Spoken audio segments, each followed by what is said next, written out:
Il était une fois, dans un coin oublié de l'ouest camerounais, un marché animé connu sous le nom du marché d'Ignam. Tous les mardis et vendredis, les cris des vendeuses, les hennissements des chevaux, le rire des enfants, les bousculades et les effluves d'épices s'entrelaçaient dans un tumulte de vie.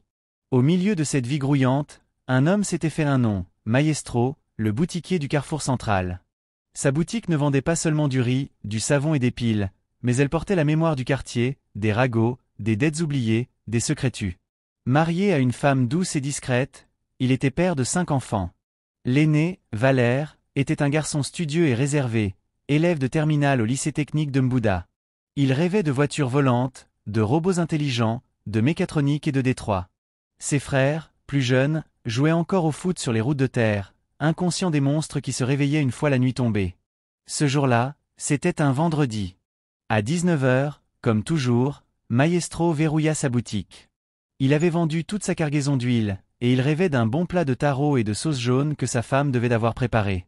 Il remonta lentement la rue, son cabas en plastique frottant contre sa cuisse.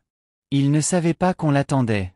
3 silhouettes se détachèrent dans la pénombre, près d'une carcasse de voiture rouillée, à l'angle de la ruelle. Des hommes. Des jeunes. Mais avec des cœurs froids comme le métal qu'ils tenaient dans leurs poches. C'est lui. Feu vert, dit le plus petit. Maestro n'eut pas le temps de réagir. Au moment où il ouvrit la portière de sa vieille Corolla, un bruit sec, brutal, fendit la nuit. Gaffe.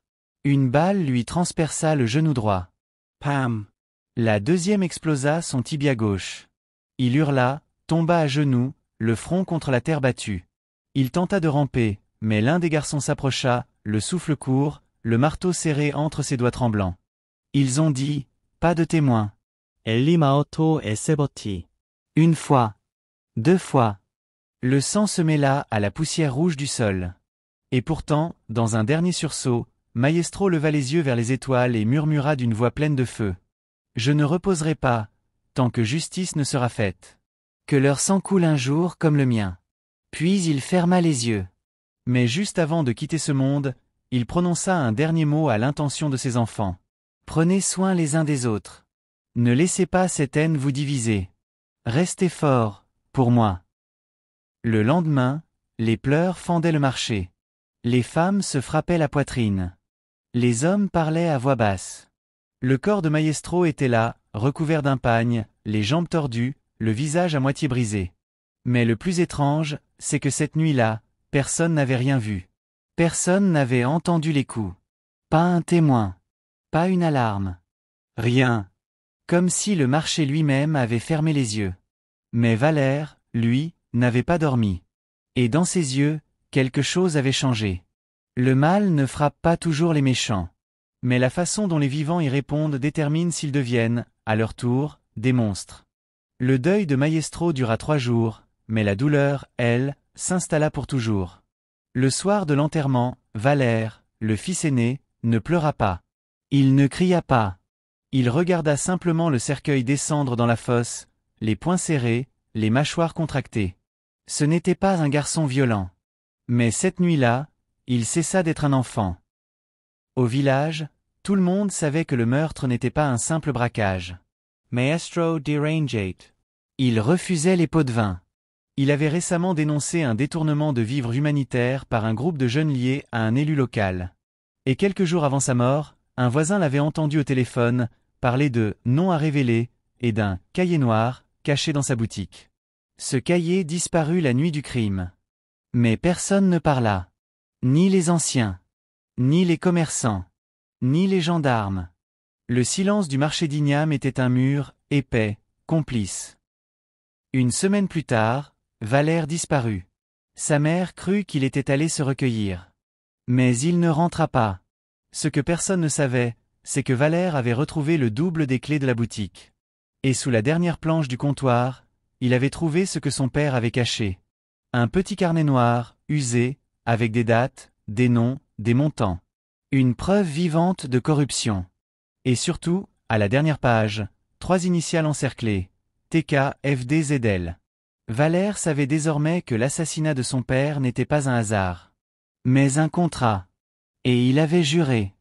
Je ne les tuerai pas. Je les briserai. Un à un. Il changea de ville. Cooper contact. Déménagea chez un vieil oncle qu'il connaissait à peine. Changea de nom. Et passa 2 ans à apprendre. Observer. Ecoter. Pendant que ses petits frères grandissaient dans la pauvreté, sa mère vendant des bananes au bord de la route, lui préparait sa revanche.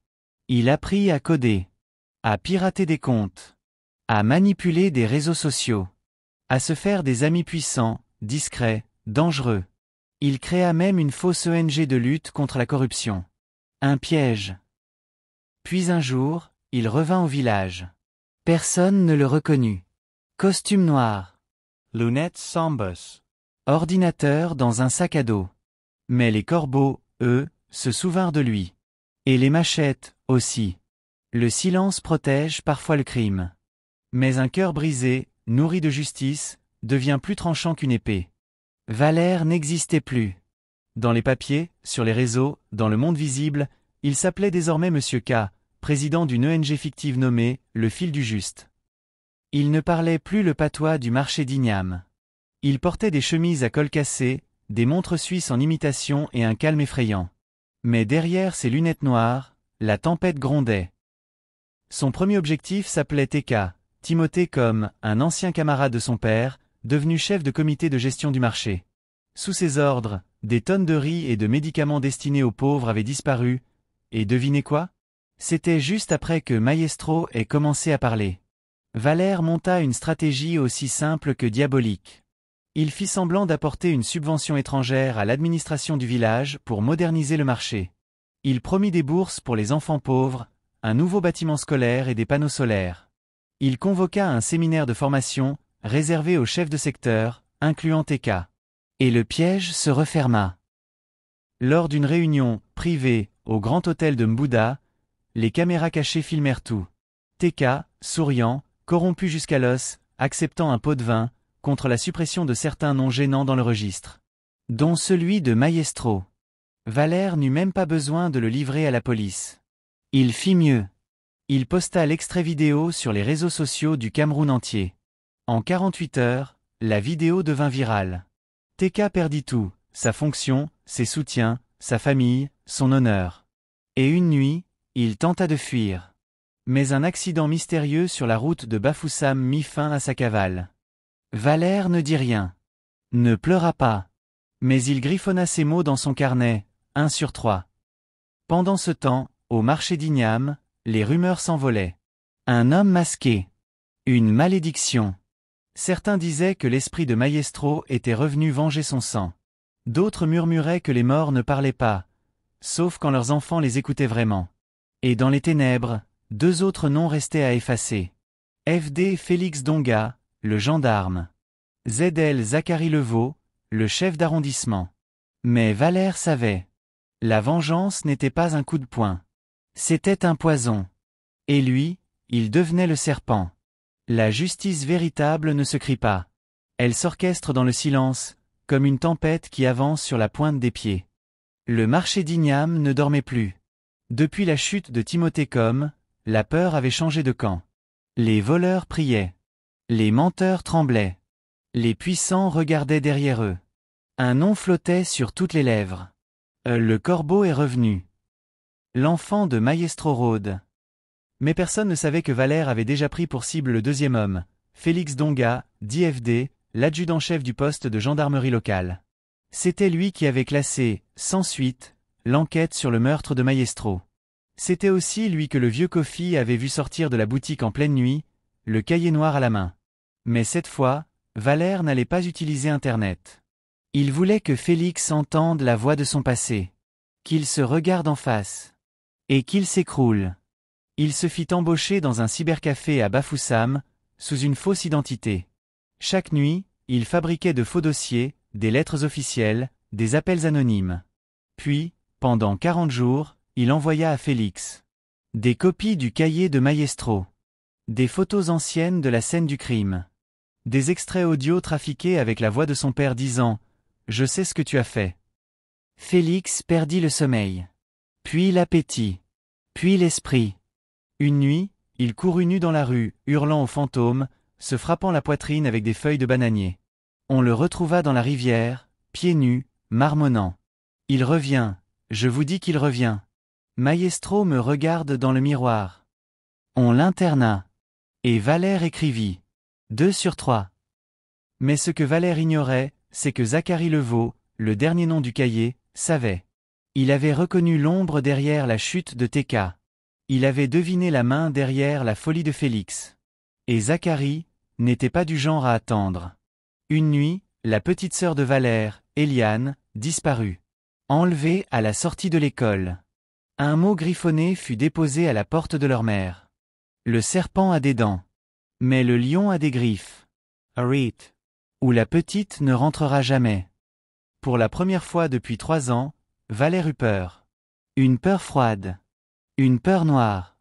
Mais il savait, on ne fait pas la guerre au diable avec des prières. Alors il ouvrit le dernier dossier. Et il appela quelqu'un qu'il n'aurait jamais voulu impliquer. Quand tu t'aventures dans l'ombre, n'oublie jamais que d'autres s'y promènent depuis plus longtemps que toi. Et eux, ils n'ont plus rien à perdre. Zacharie Leveau, chef d'arrondissement, ne gouvernait pas un village. Il gouvernait une peur. Homme d'état le jour, parrain silencieux la nuit, il avait des yeux partout, des oreilles dans chaque cour, et une main posée sur chaque poche. Quand Maestro avait commencé à gratter ses combines, il avait été décidé que le boutiquier devait tomber. Et maintenant, celui qui le faisait tomber un à un, c'était le fils. Zacharie était intelligent. Et cruel. Il n'avait pas seulement enlevé Eliane, la petite sœur de Valère. Il l'avait mise dans une maison de prière tenue par des fanatiques, déguisée en centre de réhabilitation. Et il attendait. Attendre que Valère sorte du bois. Attendre que le corbeau montre enfin sa chair. Mais Valère ne vint pas seul. Il appela Franck, son oncle maternel. Un ancien des services secrets à la retraite.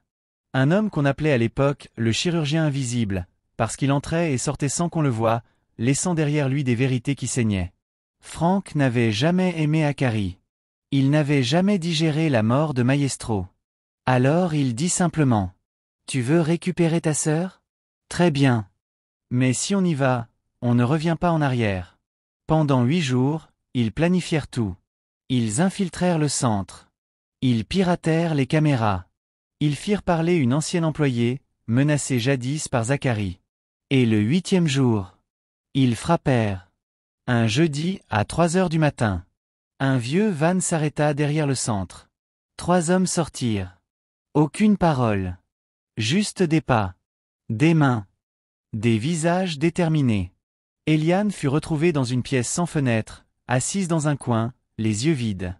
Elle mit 3 jours à reconnaître Valère. Mais quand elle tendit les bras et dit « Grand frère », Valère sut que c'était fini. Mais ce n'était pas fini. Zacharie fut arrêté 48 heures plus tard, à Douala, alors qu'il s'apprêtait à fuir vers Brazzaville. Franck avait envoyé tous les enregistrements, les preuves, les lettres, les vidéos à un contact du ministère. Et cette fois, personne ne put l'arrêter. Le procès eut lieu sous haute tension. Le nom de Maestro fut lavé. Et la presse nationale parla enfin de cette affaire longtemps étouffée. Mais Valère, lui, ne se montra jamais. Il rentra une dernière fois au marché d'Ignam, un soir de pluie. Il s'agenouilla sur la tombe de son père. Il posa le carnet noir. Et murmura. « Papa, tu peux te reposer maintenant. » Puis il s'en alla.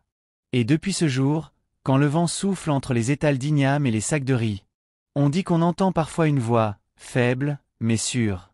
La justice finit toujours par retrouver son nom. On peut voler la vérité, la cacher, la salir, mais jamais l'enterrer. Parce qu'un jour, un fils, une sœur, ou même un inconnu, viendra la déterrer à main nue. Dans cette vie, il y a des silences qui tuent plus que les balles, et des vérités qui ne trouvent refuge que dans le cœur de ceux qui ont tout perdu. L'histoire de Maestro et de son fils Valère n'est pas une simple vengeance, c'est une parabole moderne sur le prix du courage, sur le fardeau de la mémoire, et sur la lenteur douloureuse de la justice dans les endroits où l'injustice porte costume et cravate.